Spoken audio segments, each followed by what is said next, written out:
So welcome in Jesus' saving name. It's been about 30 plus years since I was at this podium giving a chapel talk. We'll see how it goes. Numbers 7:20, 24. 1 plus 1 equals 0. So disciples in the kingdom of heaven, what do you do with those numbers? What do they have to do with living out your faith? And they could be translated as a broken leg, a fractured computer screen, and at least one totaled car. Do you understand yet? How about some context? I have a daughter, about 20 years old, and she's studying karate. And she has her black belt. She's studying for the second degree. And one of the moves that she makes is a 720. And she did it beautifully. She jumped in the air, spun around twice, did a round kick, but the landing broke her leg. That kind of changed her plans just a little bit. She can no longer drive. She can no longer test for her second degree black belt test. It delayed her starting college by a few weeks as she went to surgery and has 6 to 8 weeks of recovery.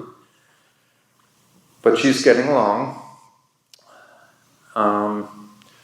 But what Bible passage would apply to that situation? Can you think of one? There are many, actually. Did you think of Jesus' parable of using talents wisely? Remember the one where he talks about the two people who doubled the talents that he had given them, and the one who just hoarded it away and hid it and didn't use it. God gives us many different gifts, many different talents, wants us to use them, develop them.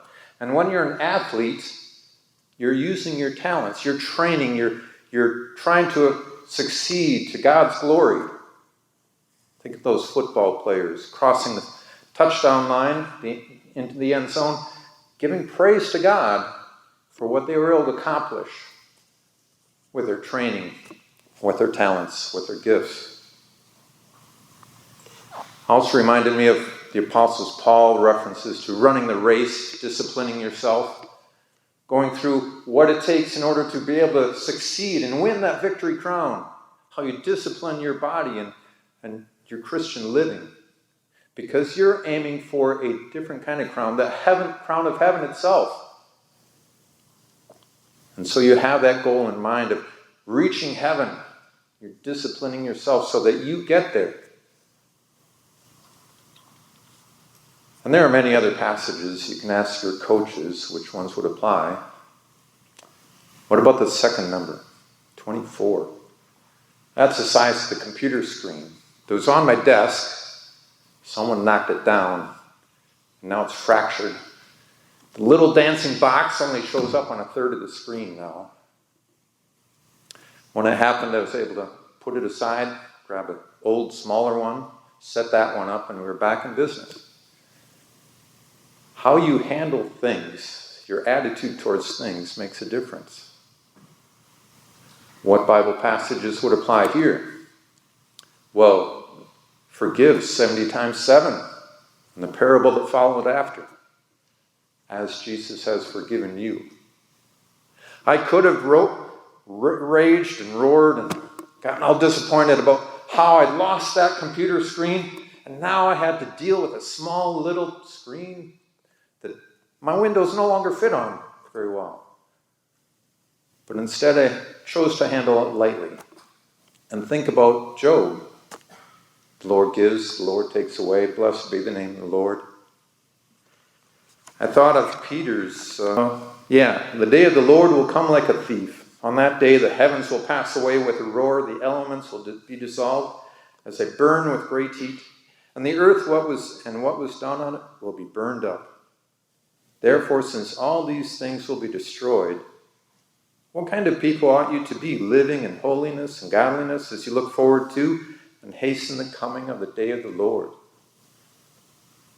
After all, Jesus has given you the promise of heaven, the heavenly goal that you're all aiming for, and all these things are going to be gone, destroyed. But you will have heaven. And keeping that idea of heaven in mind helps you look at things a little bit more lightly. So I could have reacted much differently than I did. And it's a good thing I didn't, because just a few days later, 1 + 1 = 0. That was when the person who had knocked over the computer screen, happened to be my son, was driving his car, one car in motion, but another car in motion. And in the end, after a head-on collision, 0 cars could be moved on their own. Everyone was safe. Everyone was okay. Just the cars were totaled out. Total of 0, moving cars at the end. But again, he had had that lesson of handling things lightly. We could have gone into that accident scene with anger and frustration and accusations and insults. But instead, we applied our faith, took the treasures of what we learned of our faith and applied them to that situation and approached it with calm expectation that the Lord will provide. The Lord will take care of us. Even after a loss that's much more significant than just a computer screen, 2 valuable cars are no longer usable. So that was my 7:20:24, 1 + 1 = 0. What Bible passage applies to what we've been doing here? Matthew 13:52. Jesus said to them, "Therefore every expert in the law who is trained as a disciple in the kingdom of heaven is like the owner of a house who brings out of his treasure both new things and old things." You are here today as disciples of the kingdom of heaven. Training, learning about that treasure store that you have. All of us are continuing to learn how to follow Christ into heaven, that heavenly home he provided for us. And the kingdom of heaven comes when you let that goal that Christ has given you guide your life decisions, guide how you face life and the different events that you have. As you draw from that treasure store old things that you've known for a long time and apply it in new different ways to the new situations that you face, you're doing what Jesus said you would do as a disciple, as an expert of the law. And someday you will attempt your own 720 with surprising results. Someday you might break your 24. Or you might experience the crazy math of 1 + 1 = 0, and you have a major loss, many serious complications, a total change in your plans. Will you be able to? Will you know how to? Will you have mastered your treasure chest to be able to go into that chest and figure out how to deal with those situations? You're here to build on that treasure chest and master how you're going to use it. May the Lord indeed build up for each of you a treasure chest of looking to the goals and promises and the hopes he's given you to aim for as you draw on those resources he's provided for you to go from this life to achieve that final goal that he's provided for you through his work for you. And so with God's help, Jesus will bring you to that heavenly home, no matter what this life has in store for you, because he's trained you as his disciple and provided for you that all that you need to reach that goal. Amen.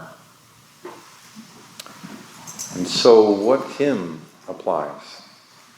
Let's try 396, stanzas 1, 5, and 6.